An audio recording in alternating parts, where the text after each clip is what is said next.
Good evening बच्चों। देखो बच्चों, आज की अपनी जो क्लास है, इस क्लास में अपने चर्चा करेंगे बोर्ड एग्ज़ाम 2025 के लिए अपने इतिहास का जो चौथा चैप्टर है, जिसका नाम है अपने विचारक, विश्वास और इमारतें। इस चैप्टर के भैया अपने निबंधात्मक क्वेश्चनों की चर्चा आज की इस क्लास में करेंगे।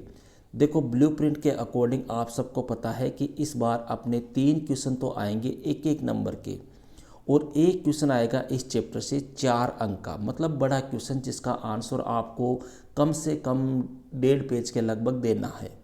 ठीक है, तो अब यहाँ पर कई बच्चों के कमेंट आ रहे हैं कि सर कौन सा क्वेश्चन इस पार्ट से हमको पूछा जा सकता है, बड़ा क्वेश्चन। इस प्रकार के हमें मोस्ट क्वेश्चन बताओ जिनके आने की संभावना काफ़ी ज़्यादा है। तो यहाँ पर देखो भैया, मैंने टोटल 5 क्वेश्चन कलेक्ट किए हैं। इस चैप्टर से टोटल 5 निबंधात्मक क्वेश्चन कलेक्ट किए हैं जो आपको बोर्ड एग्जाम में पूछे जा सकते हैं। हालांकि ये मेरा सब कुछ पढ़ाया हुआ है, सब कुछ लिखाया हुआ है। जिन बच्चों के पास में मेरे नोट्स हैं उनको मेरे ख्याल से इस क्वेश्चन के आंसर में कोई दिक्कत नहीं होनी चाहिए, क्योंकि मैंने स्टेप बाय स्टेप इसको लिखाया हुआ है। समझ रहे हो? तो यहाँ पर अपने ज़्यादा डिटेल से चर्चा नहीं करेंगे, क्योंकि मेरा मकसद जो है वो है आपको मोस्ट क्वेश्चन उपलब्ध करवाना। और जो बच्चे अपने चैनल से नहीं जुड़ रहे हैं वो अपने चैनल को सब्सक्राइब कर ले, और पुराने वीडियो जो है वो आप इस चैनल की अपने प्लेलिस्ट में जाके वहाँ से आप देख सकते हो। क्लियर है? अब स्टार्ट करते हैं भैया क्वेश्चन नंबर 1। पहला क्वेश्चन है भैया, स्तूप क्यों और कैसे बनाए जाते हैं। स्तूप क्या होते हैं पता है आपको? पहले तो आपको स्तूपों के बारे में बताना है कि स्तूप होते क्या है, फिर आपको बताना है ये कहाँ बनाए जाते थे, जैसे महात्मा बुद्ध के अवशेष, अस्थियाँ वगैरह उनके द्वारा काम में ली गई वस्तुओं पर, उन पर। ठीक है, फिर आपको ये बताना है कि ये स्तूप बनाए कैसे जाते थे। फिर आपको इनमें भैया 2-3 स्तूप, जैसे सांची का स्तूप है, भरहुत का स्तूप है, इनका आपको क्या करना है, वर्णन करना है, इनका उल्लेख करना है। इस प्रकार से आपको इस क्वेश्चन का आंसर देना है। देखो, मैं ज़्यादा डिटेल से यहाँ पर नहीं बताऊँगा भैया, क्योंकि मेरा सब कुछ आपको ये पढ़ाया हुआ है, सब कुछ आपको लिखाया हुआ है। सिर्फ मेरा मकसद है आपको बोर्ड परीक्षा की दृष्टि से मोस्ट क्वेश्चन उपलब्ध करवाना, और वही मैं आपको उपलब्ध करा रहा हूँ। सेकंड क्वेश्चन की बात करें भैया, सेकंड क्वेश्चन है जैन धर्म और बौद्ध धर्म में कोई 4 तो बतानी है समानताएं और 4 बतानी है विभिन्नताएं, मतलब इनमें अंतर। तो देखो, दोनों की पहले समानताओं की बात करें भैया, समानता क्या है ये भी मेरा आपको नोट्सों में अलग अलग लिखाया हुआ है, कोई दिक्कत नहीं होनी चाहिए। समानताओं की बात कर ले तो देखो, दोनों ही धर्म के जो प्रवर्तक थे वो कैसे थे, क्षत्रिय थे, पहला पॉइंट हो जाएगा। ठीक है, और दोनों ही धर्मों का जो प्रमुख लक्ष्य था वो क्या था, निर्वाण की प्राप्ति था। दोनों ही धर्म जो थे वो मानवतावादी थे। दोनों ही धर्म जो है वो संसार के त्याग पर बल देते हैं। ठीक है, दोनों ही धर्म जो थे उन्होंने कर्मकांड, पाखंडों का क्या किया है, विरोध किया है।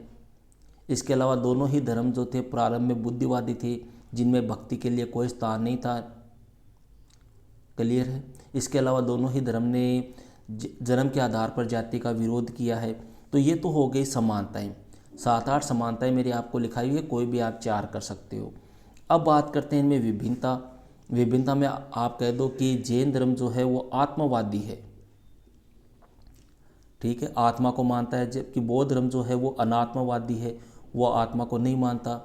जैन धर्म का जो साहित्य है उसको आगम कहते हैं, जबकि बौद्ध धर्म का जो साहित्य है उसको त्रिपिटक कहते हैं। क्लियर है? इसके अलावा जैन धर्म के अनुसार मोक्ष मृत्यु के उपरांत ही प्राप्त होता है, जबकि बौद्ध धर्म ये कहता है कि नहीं, जन्म में भी निर्वाण संभव है। जैन तीर्थकर जो थे वो उपासना करते थे, बौद्ध या बुद्ध जो थे वो बोधिसत्वों की उपासना करते थे। ठीक है, बहुत सारे ऐसे पॉइंट हैं जिनमें आपको लगभग 5 से 6 पॉइंट आपको लिखाए हुए हैं विभिन्नता के।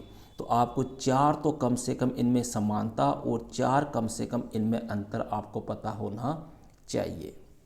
क्लियर है? नेक्स्ट क्वेश्चन की बात करते हैं भैया, क्वेश्चन नंबर 3। अच्छा क्वेश्चन है तीसरा भी। महावीर स्वामी की शिक्षाओं का विस्तार से वर्णन कीजिए। अब पहले बात तो ये आती है, महावीर स्वामी थे कौन? जैन धर्म के अपने कौन से नंबर के तीर्थकर थे? 24वें नंबर के।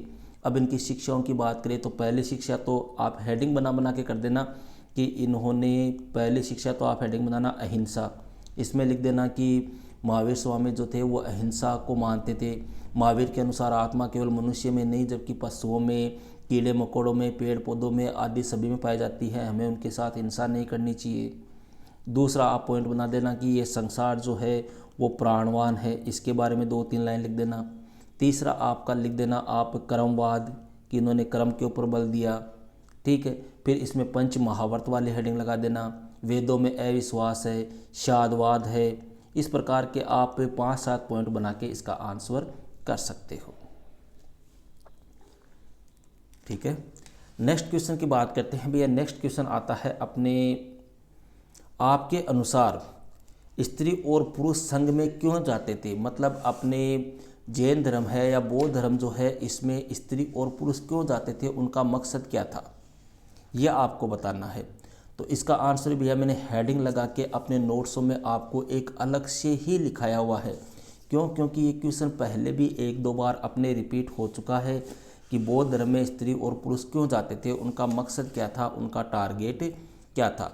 तो आप उसको अच्छी तरह से, इस क्वेश्चन को खास तौर से आपको अच्छी तरह से तैयार करना है, क्योंकि ये क्वेश्चन पहले भी अपने 1-2 बार पूछा जा चुका है। ठीक है, जैसे अपने लिख दे कि इसमें बौद्ध धर्म जो था वो एक संगठित और अनुशासित था, जिसमें नियमों का पालन कर अपने मोक्ष प्राप्त किया जा सकता था। ठीक है, और गृहस्थ जीवन में उन नियमों का पालन संभव नहीं था जिनका पालन करके मोक्ष प्राप्त कर सकते हैं, इसलिए स्त्री और पुरुष जो है वो संघ में जाते थे। ठीक है, इसके अलावा महात्मा बुद्ध का जो व्यक्तित्व था वो महत्वपूर्ण था, उसका व्यक्तित्व जो था वो आकर्षक था, जिनसे जो पुरुष और स्त्री जो है वो उनके व्यक्तित्व से प्रभावित हुई। ठीक है, ऐसे मेरे लगभग 5-7 पॉइंट आपको लिखाए हुए हैं, कोई भी जो आपको बेस्ट लगे वो 5-7 पॉइंट आपको इसमें करने हैं। नेक्स्ट क्वेश्चन है भैया अपने सांची का स्तूप। देखो, सांची के स्तूप के संरक्षण में भोपाल की बेगमों की चर्चा कीजिए। भोपाल की जो बेगमें थी अपनी, उन्होंने सांची के स्तूप के संरक्षण में किस प्रकार से योगदान दिया। ठीक है, आपको लिखाया होगा मैंने, भोपाल के शासक के एक तो शाहजहां बेगम, ठीक है, इनका आपको वर्णन करना है अच्छी तरह से, तथा उसकी उत्तराधिकारी जो थी सुल्तान जहां बेगम, इनका आपको वर्णन करना है। इस प्रकार से भैया आपको इस क्वेश्चन को भी कम से कम 1 पेज में आपको सोल्व करना है। तो ये भैया अपने इस चैप्टर के बोर्ड परीक्षा की दृष्टि से बनने वाले निबंधात्मक या लॉन्ग क्वेश्चन, या अपने कह दे कि बड़े क्वेश्चन जिनकी बोर्ड एग्जाम में पूछे जाने की काफ़ी ज़्यादा संभावना है। इन क्वेश्चनों को आप ज़रूर से तैयार करें, काफ़ी अच्छे क्वेश्चन है। मिलते हैं नेक्स्ट वीडियो में नेक्स्ट टॉपिक के साथ।